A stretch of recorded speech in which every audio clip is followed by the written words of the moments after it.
Don't you just hate when you're chopping something and you lined up your cuts perfectly and everything's looking great, and then that food falls over the knife and you end up chopping it again and it's just ruined? Well, not really, but it's annoying. I worked at Knifewear for well over a decade, and one of the most common questions I get when I'm setting somebody up with a new knife is food gonna stick to this knife? Or does the texture, does the dimpling on this knife help food to fall away from the blade better? And the answer is kind of complicated. So today, we are gonna talk about why food sticks to your knife, how to potentially prevent it. Also known on the internet as food separation. So it's not the end of the world when, a bit of cucumber or carrot sticks to your blade, but it's kind of annoying. It can kind of pile up when you're cooking, and it just kind of breaks the tempo you can get into when you have a nice sharp knife and you're just cutting through that food, listening to some music, having a good time cooking. It kind of spoils the moment.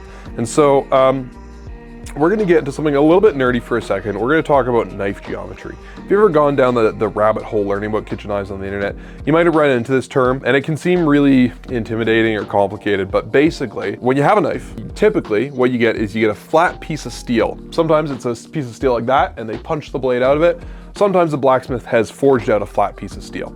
Now that flat piece of steel is very flat on the edge, and so it's not gonna cut very well. So what the sharpener or the knife maker does is they take that piece of steel and they grind it down from that flat surface on the side down to the edge.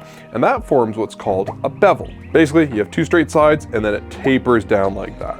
Now, my first knife was a Henkel's knife, and that bevel was sort of hidden. The whole knife was sort of a bullet shape, like so. A lot of Japanese knives are made that same way, where it's a really clean kind of blend. You don't really see that taper, it's kind of hidden. Many other knives, especially in Japan, however, have more of a distinct line where you've got that straight side and then that breaks away and you have that nice bevel ground down to the edge there. In Japanese, that line where the surface of the knife stops and it grinds down to the bevel, that's called a shinogi. Okay, had a quick little set change. I am hoping, I've got a theory, me and my fellow knife nerds have a theory about how food separation works. We have some knives that definitely separate food better, and some that we find stick more. And so I'm gonna talk about that theory while I give you kind of a live demonstration so you can tell if I'm full of shit or not. Basically, when you have a really thin edge, when we think of a high performance Japanese knife, we think, handmade, nice hard steel, probably beautiful, but we also often think of a really thin blade. Thin blades tend to glide through food, especially dense foods like carrots or potatoes, much more smoothly compared to, my first knife, my Henkel's, I love it, but it feels a little closer to an axe than it does to something like this, which feels kind of like a laser. And those thicker blades definitely have functions. They're much tougher, but if I'm looking for something that's gonna glide through vegetables really nicely, I'm often going for a thinner knife. That said, I find thinner knives tend to stick more. When you have this really smooth blend and really smooth kind of consistent beveling compared to something that's more kind of geometric and squared off, I find food sticks to that kind of smooth, gradually beveled surface more than when you have something with more of a shoulder on it. Often, people who are really into knives will talk about the top of the bevel there, what we call the shinogi line in Japanese, as the shoulder. Because on some knives, you get a really pronounced kind of angle where the beveling stops and the rest of the knife begins. And so you have this really pronounced kind of corner. And so with a really smooth knife, the food can glide up the blade and stay stuck to it the whole way along. Whereas with a really aggressively beveled knife, that food is gonna hit that corner and almost jump off a little bit. It's gonna break the surface tension or the suction that has got onto the knife, and it's gonna help it peel away from the blade better. That's my theory. That's what I think is going on here. We're gonna find out. I've got a couple of what we think of as some of the highest performing knives out there. A Kurosaki Senko and a Shibata Koutetsu. Fantastic knives, super smooth, a joy to use. I love them. But when they cut, we're just doing a really simple push cut here, gliding the knife forward. Yeah, food's definitely sticking to the knife. It's not too bad. It's not piling over, and that's good. That, I would say, is definitely pretty acceptable. We definitely have theorized in the past that this kind of rough texture on the knife is gonna help food fall away from the blade. I don't know if that's true or not. It seems like it might be, but it's also not a super rough texture, so it's hard to say. Let's test the cucumber. Yeah, that's not too bad, honestly. It's piling up a little bit, but I wouldn't call it a problem. And that may be because that Kurosaki has a little more of a pronounced bevel there. There is a little more of that angle where the blade grinds away to the edge. Now let's compare that to my Koutetsu, which is a much more consistent smooth taper. And let's see if this guy sticks more. Things are definitely sticking more. They're starting to pile up over the blade. And I'm starting to go back, you know, when they pile up and fall over and you end up cutting them again. It's starting to happen. It's not a big deal, especially if you're a home cook. You know, if you're not going for those like super crazy precise Michelin star cuts, it's not a huge concern. But if the food stickage does bother you, it's clearly more noticeable with the Koutetsu, and I think that's really because it's got that more consistent, smooth beveling to it. Let's try a knife like the Koishi. It's a little thicker up here, so you have a little more of a separation angle where the bevel meets the face of the knife, and you have a little more of a rough, rocky texture on the blade there to hopefully help food fall away. We're definitely still getting some stickage. It doesn't seem like as much as the Koutetsu. Let's try our buddy cucumber. I find cucumbers are one of the worst vegetables for sticking to the blade. That's definitely better. The food's fallen away really, really nicely. So I would say, based on my very limited study, a little bit of texture and maybe a slightly thicker blade or just a little bit more of a pronounced bevel as opposed to that really smoothly blended bevel is typically better for food separation. Now, I'm not saying it's a better knife or better performance. I would say the Koutetsu is one of the best performing knives I've ever used. But if you're purely worried about food separation, I would say something like the Senko or the Koishi. They are going to help food break away from the knife a little bit better. All right, that was, I'll be frank, a more dramatic comparison than I expected. Again, it's only, our sample size is pretty small here, but I thought those would all be about the same. So I'm surprised to see that because I've never done a side-by-side test like this. It's always just kind of been, you know, figuring it out from using knives, right? From practical experience. Now we're gonna move into a few blades that people often find help with this issue a little more dramatically. The first one is this Gyuto by Shosui Takeda-san. Now, maybe not the best knife to talk about because these are really hard to get these days. He's not making a lot of knives anymore, but it's a really important example. Some folks get a Takeda knife and they notice when they use it that it feels a little bit like it wedges into food, and that's true, it does. That, however, it's not a fault of the knife, it is an intentional design. Takeda-san, you know, he cares about making a really thin blade like the Koutetsu, but he also cares about having that food release. And so when he sharpens his knives, he intentionally sharpens them at a really aggressive angle. You know, a lot of these, the bevel is done at a really mild angle, so it feels very thin, even if it's a little bit thicker up top, right? It's a very gradual taper. If you compare the bevel height of the Takeda knife, it's much skinnier than the Koishi. And so because you have a shorter distance here, it's gonna taper more aggressively like this compared to this. And so it's going to split the food more and create more of that wedging motion with the goal of wedging the food away more. Takeda-san designs the knives to be thin, but also have good food separation. Let's put it to the test. Yeah, wow, actually, when I cut into stuff, wow, yeah, look at that cucumber, just falls away.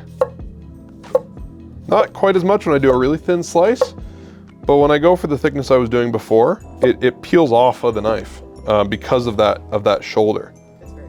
Yeah, see how it's like, there's a little gap?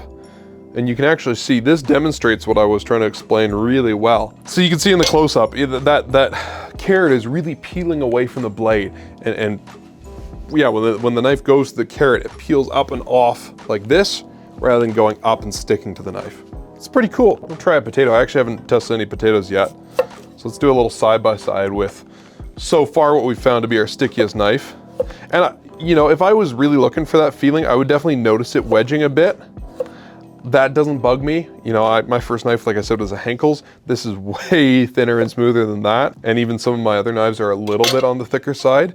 If you do really like these laser knives, then you'll probably notice it more.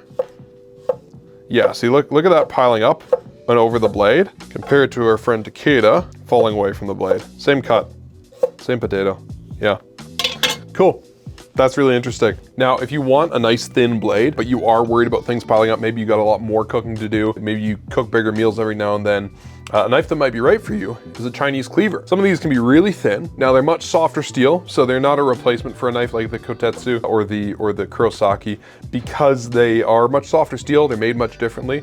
But if you want something, maybe you are a prep cook and you do a ton of vegetables, you're thinly slicing like a whole case of potatoes, you might want something like this because this taller blade is a totally different way of solving the food separation issue.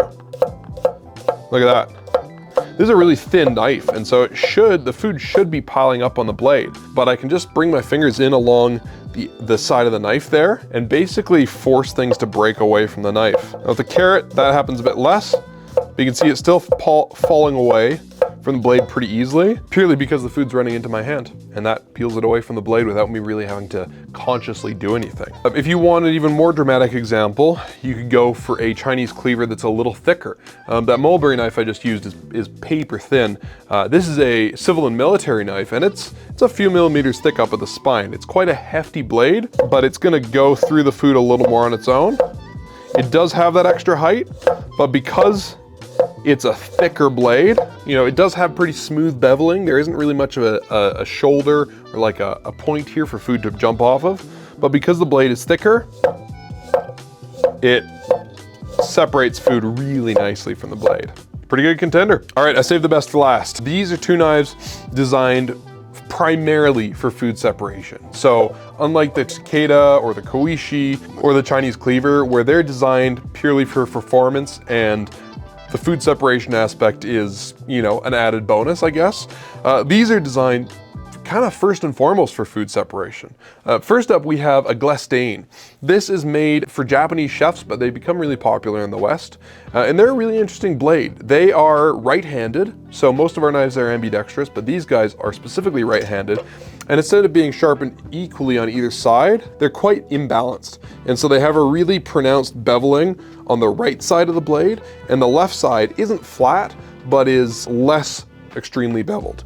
They also have these really deep dimples in the blade, and normally those are a bit of a gimmick, but in the case of the Glestain, they work really nicely to help food jump away from the blade without impeding the performance of the knife after you've sharpened it several times. So I'll show you. I have used these before. I was pretty skeptical before I used them, but you can see food dropping off the blade quite easily. Yeah, really nice. Try the cucumber, probably the stickiest. Yeah, oh man. See if we can, even with a really thin slice, which typically wants to stick more, it's just jumping right off the blade. That's ridiculous. And often these like kind of unevenly ground knives want to cut a little bit to one direction.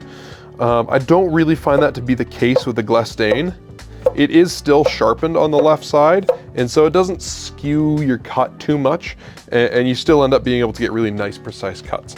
I think if I ever went back to working in restaurants, I would grab one of these right away. And I'm even considering getting one for home use because they are really nice when you're doing a lot of thin cuts. I saved the best for last. This is made by Suzuki, Uchi, Hamono. We get a few knives from them, and they're super weird.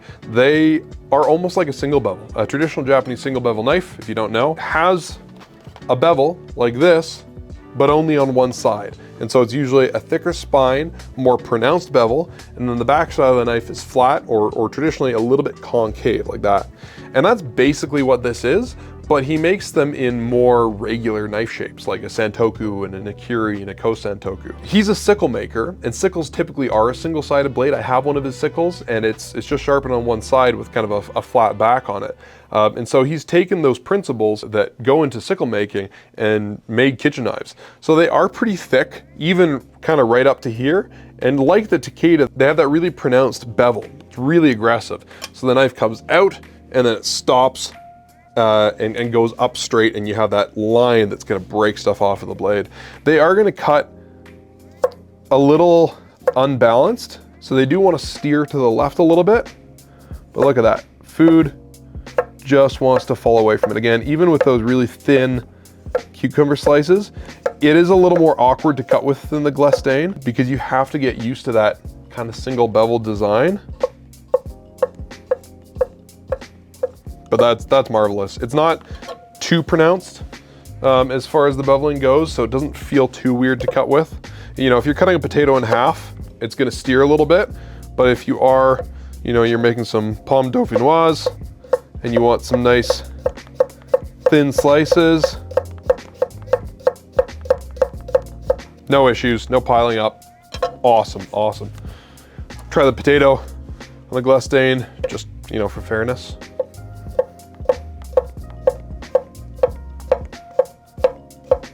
Yeah, right on. That's super cool. All right, that was honestly super fun. I didn't know what we were gonna see. I kind of went into this blind, and the results were really interesting. I personally noticed a distinct difference between the thinner blades, the more textured blades, the more aggressively tapered, beveled blades, and then the blades that are distinctly designed for food separation. There was a real spectrum here, and it was really cool to see firsthand. I feel like I'll be able to better inform people on their knife choices now, and hopefully you'll be able to better inform yourself on choosing a knife. It was neat. There's now, you don't have to sacrifice performance for food separation or food separation for performance. The Koutetsu is an incredible blade, and the fact that food sticks to it a little more is not a big deal. If you do want that level of performance, but you just want something where food does break away, think about a Kurosaki or a Koishi or something that's thin but has a bit more of that bevel to it. If you want more food separation, you're not sacrificing performance if you choose a Glestain or a Suzuki or a Takeda or a Chinese Cleaver. They're all phenomenal blades. No, the Suzuki did not feel as laser sharp as the Koutetsu. It definitely, I noticed it cutting through the food more,